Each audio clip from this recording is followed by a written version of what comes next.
What I'll do is I'll kind of briefly give you, well, not briefly, but I'll give you my career over the last 26 years. I know it's hard to believe I'm 42. This looks like 22, right? Anyway, I started at the age of actually 15. I took a culinary course when I was 15 and fell in love with cooking. I got my first job at a golf and country club as a cook when I was 15. Worked there for 3 years. I moved then to the revolving restaurant when it first opened many moons ago. From there, I went to Calgary to take my chef's training at a polytech school called SAIT, Southern Alberta Institute of Technology. From there, I had a great opportunity to come back to Winnipeg to apprentice under Chef Tim Appleton, who was at the University of Manitoba Faculty Club. He is now one of the top instructors at Red River. Still my mentor and a very good friend. From there, my goal was to be a chef by the time I was 30. At 26, I became an executive chef at a ski resort in BC. So I kind of fast-tracked. From there, I came back to Winnipeg to once again, for me, it's knowledge. Knowledge is power. So I'm always trying to learn. I don't rest on think just because I became a chef at 26, I didn't sit back and go, oh, I've completed it all. I don't have to learn anymore. I wanted to work with a friend of mine who started his own business in Winnipeg here. It's called Bergman's on Lombard, one of the top catering facilities in my mind in the city. I came back to Winnipeg to learn. So I came back and worked with David for 4.5 years. Then it was time for me, I thought, to move on again, where I became executive chef at the Winnipeg Squash Racquet Club for 8 years. And then at the end now, lately, I just moved to Winnipeg Technical College as an instructor. So all that in a short, about 22 years.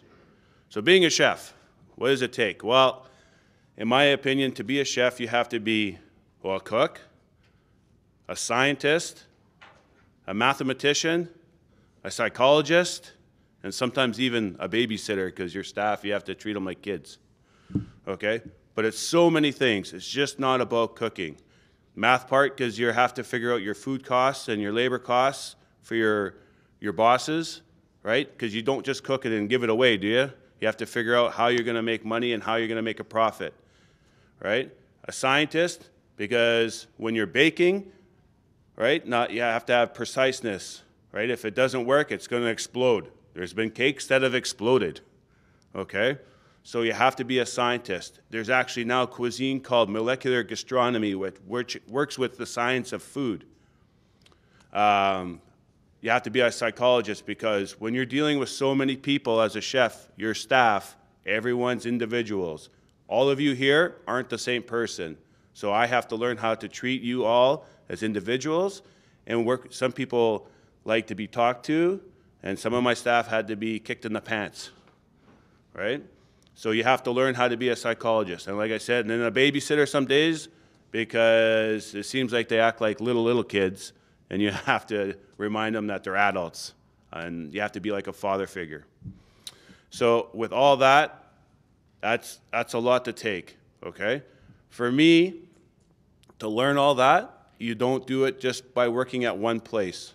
In my career, I've found that I've had to work at many places to grab knowledge from many different chefs, right? I tell my staff that what I do and what I say isn't always right. It's how I like to do it, but another chef might do it another way, and when you become chef, you pick what you like, this different styles of cooking, or the way they treat their staff, or the way they communicate to membership people, like at a club or customers.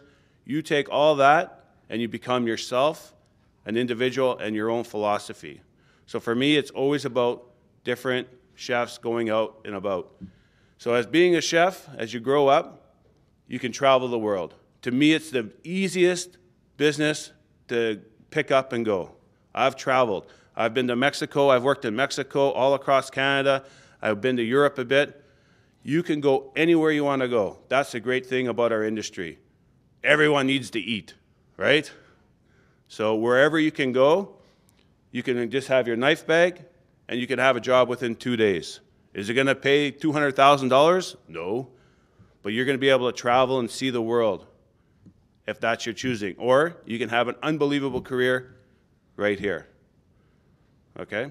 So for me, my style, my philosophy, I've always thought of you have to treat people how you'd always want to be treated yourself, right? So as a chef, right, just because you have, for me, a dishwasher, I would never just go to them, oh, here, talk down to them. Because you know what? If they don't like how they're being treated, they're going to leave. And guess who's doing the dishes? Right? So that's what I'm talking about as a chef. It's just not cooking food. It's how to be. But the fun part is cooking. Does anyone like to cook here? All right. Who likes to eat? You can see I haven't missed too many meals. Okay? But with that, the fun about cooking is trying different things, right? That's the fun part. It's fun because you get to you can do whatever you want. It's always changing. If you have something one day, the next day you try something else. And if it doesn't work, you try it again. So that's the fun part about the cooking job, or being a cook, becoming a chef, is the experimentation and learning how to become a good cook. You're not going to do it overnight. And this leads me to my telling young people, it's not instant gratification coming out of school or working up through the industry. This industry, in my opinion, I call it a marathon and not a sprint. Okay? I find a lot of younger people, because of television, the Food Network has made us look like rock stars at a young age, right? I love the Food Network. I watch it every day. It's made our industry glamorous, but it's also hurt our industry because everyone feels they can go to Red River, Winnipeg Tech, or wherever, come out in 2 years, and I'll run a restaurant. You know, that's not the way it is. You have to pay what I say your dues and go through, you know, once you've come out of school, work at one place for a year and a half. Then once you've gotten all your knowledge, move on to the next place. Travel, see the world, you know, go around. Once you've kind of think you're a complete chef and got everything you wanted, then you start moving up. I've seen too many young people come out. They try and get to the pinnacle right away, and it doesn't work out, so they get out of the industry. So they're up here and then down right away, instead of making it building blocks. Working your way. I didn't do it overnight, but I worked hard hours. I used to say I worked 14 hours, but got paid for 8. Okay? Like I said, once again, to me, knowledge is power. So I used to work my 8 hours, get paid, but then I would say, chef, I want to learn today. I will stay here until whatever it takes. So then I would work an extra 4 hours with the chef. He'd say, okay, come, you're going to stand beside me. We'll work together today. Then I learned so much more because he wouldn't send me off to peel potatoes for free labor. He would say, okay, this guy wants to learn. You come. You're going to learn how to make a proper soup today, or you're going to learn how to debone chicken or whatever. Okay? But that's how you gain. If you look around this room, lots of people, how are you going to separate yourself from everybody? Right? So it's the people that go the extra mile. So as an 18, 19-year-old when I was young, you know, I didn't have too many girlfriends because it's tough to tell them, oh, you know what, we're not going to go to a movie tonight because I'm going to learn how to debone chicken. Right? But I made some sacrifices at a young age, right, to become successful. And I think that's key in our you know, development.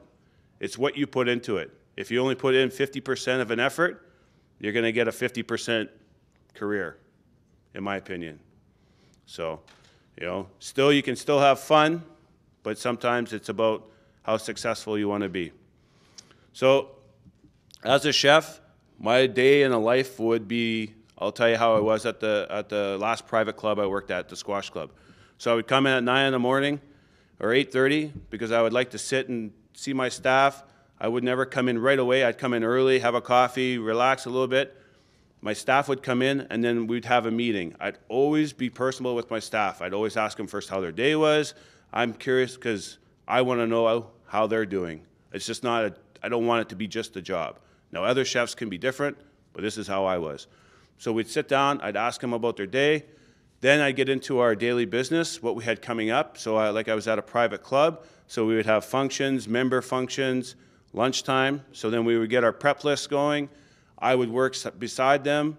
You know, I wouldn't just say, okay, you guys do all this, and then I go sit in the office, because I always found you have to lead by example. So I would work side by side with my staff, getting the daily prep ready. We would work our lunch shift. Then once that staff would go home, my evening staff would come in. I would repeat the same process. I would sit down with my evening staff, ask them how they're doing, go over the nightly functions, then sit down or then work with them until about 7 at night. So I would work at 9 in the morning till 7 at night. Some days 6 days a week, some days 7 days a week, all depending. So in this industry, you have to remember our busiest times is when everyone else is celebrating. Christmas, I'd always used to, later on when I got married, I'd tell my wife at about third week in November, I'd give her a kiss on the cheek and I'd say, I'll see you January 2nd. Because Christmas parties, everyone's celebrating. Unfortunately, in this industry, you know, Mother's Day, Christmas, you know, other times people are celebrating, you have to work. But that's why if you love what you do, it doesn't matter. It doesn't matter about those things. If you're passionate about what you do, then all the rest won't matter to you. So I'd also kind of meet with my membership. I'm also a personal, you know, chef. So if somebody, I'd always go out. If I heard there was some issues with food or the way the staff was conducting themselves in front of members, I would go and see the membership and ask them how they're doing. So like I was saying, as a chef, there's so many different things you have to do. Right? I would never hide behind the curtain. Oh, that member complained about his food. Okay, Joe, you go talk to him. You know, I would go out and I would want to talk to that person because then they know as a chef, I care about their issues. And then sometimes when you talk to them, when the chef comes out to talk to a person, all of a sudden it wasn't as bad as they made it out to be, right? So that was kind of my day in life at the club. But once again, like I was saying, I always tell people, if you want bad pay, long hours, and no social life, this is the career for you. And then usually half the room leaves. So I didn't open them with that today. But like I was saying, but you can see the world. If you love to cook and you have the passion to do it and you want to learn more, there's no other job in the world I'd rather do. I've done it since I was 15. I've never, ever thought of another career except winning the lottery. That's the one career I'd like to do. Okay? But you really have to think going in what you want. And to me, it doesn't matter if it's a chef, a lawyer, a doctor, a garbage man, whatever. You get what you put in, you get out. Always remember that. When I was a chef with my young people, I would always tell them, I'm going to teach you how to cook, but I'm also going to teach you about how to be a person. For me, it's teaching people how to be respectful and how to act in front of other people. You know, to me, it's not always about cooking. I take this profession seriously, but I also take it that you're representing not just food, but yourself, your restaurant, your private club, your hotel. So when you're representing that establishment, you have to carry yourself with a certain way, a proper way. So that was kind of my career. Like I said, I've traveled, I've seen a lot, I've competed in competitions. Those have been a blast. I've seen a lot, done a lot, and I've loved what I've done all my life. So, and I feel fortunate.